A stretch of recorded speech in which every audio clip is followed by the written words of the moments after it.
Մայիսի 29-ին Աստանայում սպասվող ԵԱՏՄ գագաթնաժողովի ժամանակ Պուտինը քննարկման է դնելու Հայաստանի կարգավիճակի հարցը, բայց արտգործնախարարը հավաստիացնում է, թե որևէ խնդիր չկա։ ԵԱՏՄ լքելու հարցը չի կարող քննարկվել, քանի դեռ Հայաստանը այդպիսի հայտ չի ներկայացրել եւ ցանկություն չի ներկայացրել, իսկ մենք այդպիսի ցանկություն չենք ներկայացրել։ Հետեւաբար չի կարող մեր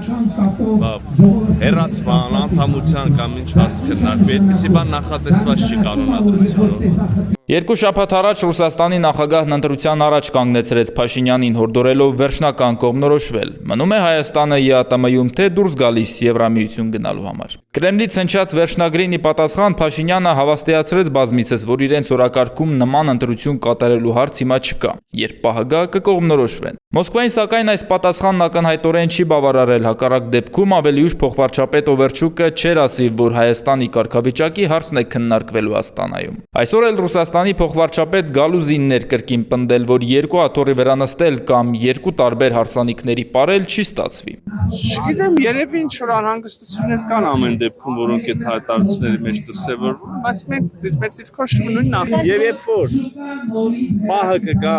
երբ որ մենք պետք է կայացնենք որոշում այստեղ, թե այնտեղ մենք այդ որոշումը կկայացնենք։ Ինչը անելու կառավարությունը, եթե ԵԱՏՄ-ում չնայած Երևանից հնչող հավաստիացումներին հանկարծ որոշվի սառեցնել Հայաստանի անդամակցությունը այս կամ այն ձևով։ Արտգործնախարարը պնդում է, թե նման բան չի կարող լինել։ Ի վերջո համագործակցությունը Հայաստանի հետ նաև հենց Ռուսաստանին է ձեռնտում։ Դա մեր բոլորի, այդ թվում եւ Հայաստանի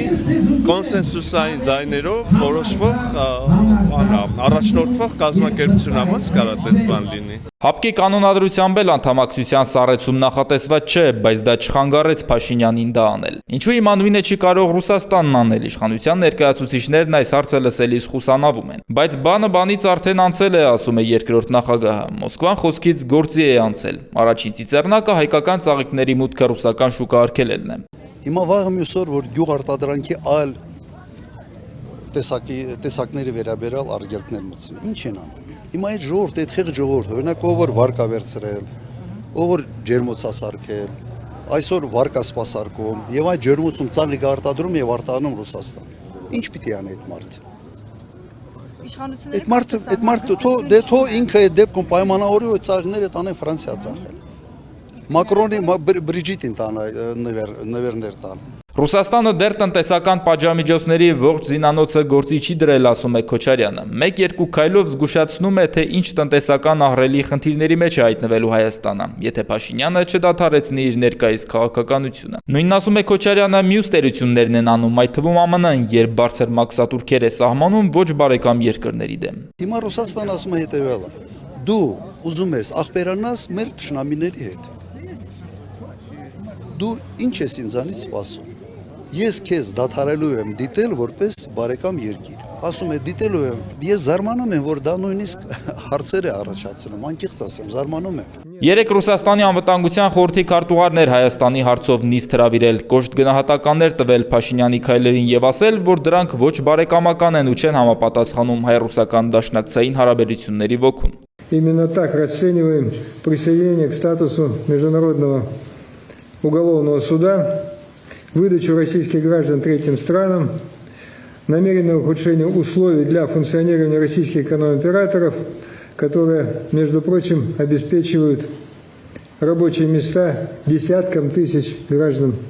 Армении. Սերգեյ Շոյգուն ոչ բարեկամական էր որակել նաև եվրոպական մի շարք երկրների հետ ռազմավարական հարաբերությունների հաստատումը, Եվրամիության անդամակցելու մասին օրենքի ընդունումը, եվրոպական տնտեսական ստանդարտների ներդրումը, ինչը կարող է ըստ նրա հակասել ԵԱՏՄ-ում ունեցած պարտավորություններին։ Իրավիճակներ են եղել, որտեղ մենք ենք այլ գործողություններ ակնկալել, առնվազն մեր պայմանագրով նախատեսված գործողություններ պայմանագրի մյուս կողմերից, մեր մյուս գործընկերներից եւ այդ գործողությունները չենք տեսել, այնպես որ շատ հարաբերական է էլի այդ ամեն ինչը։ ԵԱՏՄ գագաթնաժողովում Հայաստանի կարգավիճակի հարցը կքննարկվի անգամ Փաշինյանի բացակայության պայմաններում։ Փոխվարչապետ Մհեր Գրիգորյանն իհարկե ներկա կգտնվի այնտեղ որպես Հայաստանի ներկայացուցիչ, սակայն հարցն այն է, որ Փաշինյանը Հայաստանի համար նման վճռորոշ հանդիպմանը հրաժարվեց մեկնել, պատճառաբանելով արձակուրդում գտնվելն ու քարոզարշավը։ Եվ դա չնայած նրան, որ նախորդ օրը հենց մայիսի 28-ին մեկ օրով Փաշինյանը հետ է գալու արձակուրդից Երևանում սպասվող զորահանդեսին մասնակցելու նպատակով։ Ողբերգություն չկա նրանում, որ Փաշինյանը չի լինել լինելու Աստանայում։ Հարցն այն է, որ դա արդեն համակարգային է դառնում, ասում է Ռուսաստանի արտգործնախարարության խոսնակն ու շեշտում, խնդիրը Հայաստանի մեջ է։ Не потому, что мы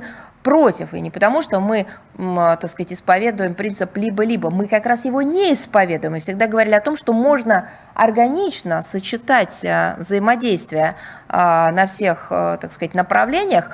И говорили это до тех пор, пока с одного из направлений, именно западноевропейского, не начали поступать прямые удары по экономике, торговле, финансам и в виде незаконных, нелегитимных санкций, когда это все превратилось в гибридную войну, в том числе в торговом измерении. Հայաստանի էկոնոմիկայի նախարարը սակայն վստահ է, Մոսկվան որևէ կտրուկ քայլի չի գնա եւ լարվածությունը հունիսի 7-ով կավարտվի։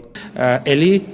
ժողովրդի հաղթանակից հետո ամեն ինչ լինելու է իդեալական եւ ռուսական կողմն է նշել, որ շատ լավ աշխատելու է մեր հետ, դուք գիտեք, դրա մասին ամենաբարձր մակարդակով հայտարարվել է, այնպես որ ամեն ինչ լավ է լինելու։